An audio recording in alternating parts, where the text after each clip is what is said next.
안녕하세요. 잠이 오는 스케치 여행 노아슬립입니다. 오늘은 제가 말씀드렸던 꿈에 대한 얘기를 전달드리려고 하는데요. 며칠 동안 제가 꿨던 꿈 중에서 기억나는 부분들을 짤막하게 연결해서 말씀드릴 거예요. 꿈의 상황들이 어떤 연결되는 이야기라기보다는 좀 상황이 알 수 없게 흐르죠. 이렇게 바뀌거나 특정한 이미지들이 갑자기 나타나서 상황을 되게 극대화하게 만들거나 하기도 해서요. 이게 이런 상황들은 아마도 제가 꿈을 꾸고 있는 나의 몸의 환경 조건들이 영향을 미치는 걸 수도 있을 테고, 일상에서 벌어졌던 일들이 좀 되게 확대돼서 인식하지 못한 것들이 확대해서 메시지를 남기는 경우도 있죠. 그리고 학자들이 얘기하는 어려운 부분이 있는데, 이게 무의식의 반영이라는 의미도 포함한다고들 하죠. 그래서 꿈은 알수록 매력 있지만 그만큼 또 어렵고 어려운 미지의 세계인 것 같아요.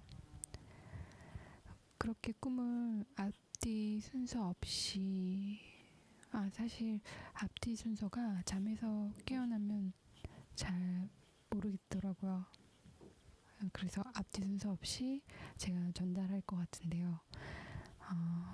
몽롱하게 들으시다 잠에 드셔도 괜찮을 것 같습니다.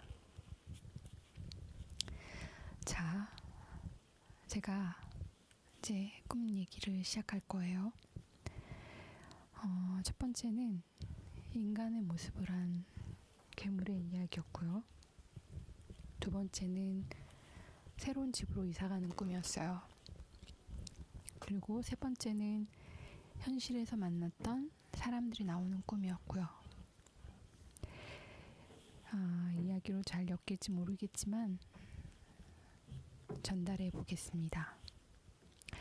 첫 번째, 인간의 모습을 한 괴물이 저를 쫓아다니는 꿈이었어요.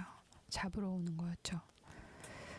그래서 제가 도망 다니는데 되게 오래된 골목인 것 같은데 빌딩도 있었고요. 제가 그 빌딩 숲 사이를 막 날아다녔어요. 그래서 날아다니면서 밑에 있는 사람들을 보기도 했고, 그리고 나를 쫓아오는 인간의 형상을 한 괴물이었던 것 같아요. 그 괴물을 피해서 도망쳐 다녔죠. 그래서 어떤 어두운 다락방이 있는 집에 들어가서 숨어 있기도 했고, 누군가의 도움을 받았던 것 같아요. 좀 익숙한 느낌이 드는데 친구도 있었던 것 같고 어떤 아는 지인도 있었던 것 같아요. 그리고 그 집 안에 들어갔는데 굉장히 커서 한 올림픽 경기장 같이 집이 되게 컸어요. 거기를 숨어 다녔던 기억도 있고, 그리고 거길 나와서 또 빌딩, 오피스텔 책상 아래에 숨어서 괴물이 쫓아오는 그 느낌이 있거든요.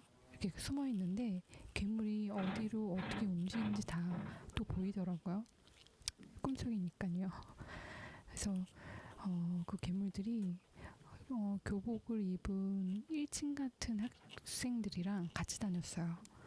그래서 그 오피스텔 책상 아래 숨어 있는데 그 오피스텔 문을 막 부시면서 들어오려고 하는 거예요. 그래서 제가 그 책상 바로 옆에 창문이 있었는데 창문을 열고 나가려고 하는데 그 창문이 되게 조금밖에 안 열리는 창문인 거예요. 그래도 몸을 이렇게 다리 하나를 빼고 몸통을 빼려는데 잘 빠지지 않는데 저쪽에서는 문을 열고 막 들어오는 거예요. 그래서 거의 잡히려고 하는 그 순간에 몸을 확 뺐어요. 너무너무 무서웠고 확 빼면서 다시 또 빌딩 숲을 날아다녔어요. 또 어딘가 숨을 곳을 찾으러 날아다녔죠. 그게 첫 번째 꿈이었고요. 두 번째는 제가 새로운 집으로 이사를 갔거든요. 제가 어렸을 때 이사를 되게 많이 다녔어요. 그 중에서 저희 집은 아니었지만 되게 컸던 단독 주택 두 곳이 섞여 있는 모양의 집 근처로 이사를 가는 꿈이었어요. 그래서 그 집이 되게 잘 사는 곳인데 그 옆에 넓은 마당이 있는 한 100평 정도 되는 넓은 마당이 있는 2층 집을 저희 가족이 산 거예요. 그래서 들어가서 인테리어를 어떻게 바꿀지 둘러보고 담장 넘어 이렇게 동네를 내려다 보니까 되게 마을도 이렇게 많이 내려다 보이고 그랬죠. 그래서 거실 창 밖으로 보이는 테라스 쪽에다가 수영장을 만들자고 얘기를 했는데 그 얘기를 하자마자 수영장이 만들어졌어요. 그리고 그 수영장을 이렇게 둘러보면서 인테리어를 어떻게 할 건지 오빠들과 부모님과 얘기를 막 나누면서 화기애애하게 그 꿈에서 깨어났던 기억이 있고요. 그리고 세 번째는 현실에서 만났던 사람이 등장을 했는데 최근에 어떤 중년 남성분과 미팅이 있었어요. 근데 그 미팅이 나쁘진 않았던 것 같아요. 근데 그분이 꿈에서 나타났는데 저를 좋아한다고 고백을 하는 거예요. 근데 저는 싫지도 않고 좋지도 않았어요. 근데 약간 부담스러운 거 있잖아요. 그래서 대답을 할 수가 없어서 그때 또 마침 화장실에 가고 싶다고 얘기를 했어요. 그래서 화장실로 들어갔는데 그 중년 남성분이 화장실까지 쫓아 들어오시더라고요. 근데 이제 그거는 신경은 이제 더 안 쓰고 화장실 보니까 하얀 타일로 바닥이랑 천장이랑 이렇게 벽이랑 다 이렇게 발린 아늑한 화장실이었어요. 근데 그 화장실 문 안에 또 이제 화장실로 들어가는 화장실 문이 3개가 있었는데 다 열어봤는데 첫 번째, 세 번째 화장실은 너무 변기가 더러운 거예요. 그 주변에 막 토도 있고 그래서 도저히 들어갈 수 없을 것 같아서 두 번째 화장실 중간 문을 열었는데 거기는 화장실 변기가 없었어요. 그냥 밋밋한 아무것도 없는 그 한쪽에 수돗물이 틀어져 있고 맑은 물이 이렇게 바닥에 흐르더라고요. 그리고 저 한쪽 구석에는 이렇게 밥이 이렇게 엎어져 있는 것처럼 있더라고요. 그래서 그나마 깨끗하니까 거기 들어가서 볼일을 보고 이제 나왔는데 나와서 화장실에 손 씻는 세면대에서 손을 씻고 있는데 창문 너머 가수 이현우 씨가 어떤 여자분과 함께 걸어와서 화장실 안으로 들어오시는 거예요. 이건 이제 꿈이에요. 화장실 안으로 들어와서 저를 딱 보시더니 기억난다고 되게 반가워하시는 거예요. 그래서 저한테 로션 아가씨 기억나요? 막 이렇게 얘기를 하셨던 것 같아요. 그래서 제가 실제로 제가 대학교 때 이현우 씨를 어떤 스튜디오에서 만난 적이 있었어요. 뭐 아는 사이가 아니고 그냥 눈 마주치고 서로 그냥 깜짝 놀라는 그런 상황이 있었는데 그 영향이 좀 있었나 봐요. 그래서 다시 꿈 얘기를 하자면 저를 로션 아가씨로 부르시고 저를 이렇게 막 만지면서 너무 반가워 하시는 거예요. 근데 저는 그게 일단은 싫지는 않았어요. 그렇지만 나와야 되겠다 해서 이제 나오는데 그 중년 남성분이 그 화장실 한쪽에 있었던 깨끗한 유리컵이 몇 개 있었는데 그걸 하나를 저한테 가지라고 하시는 거예요. 근데 이게 사실 훔친 거잖아요. 그래서 머뭇거리다가 일단은 받았어요.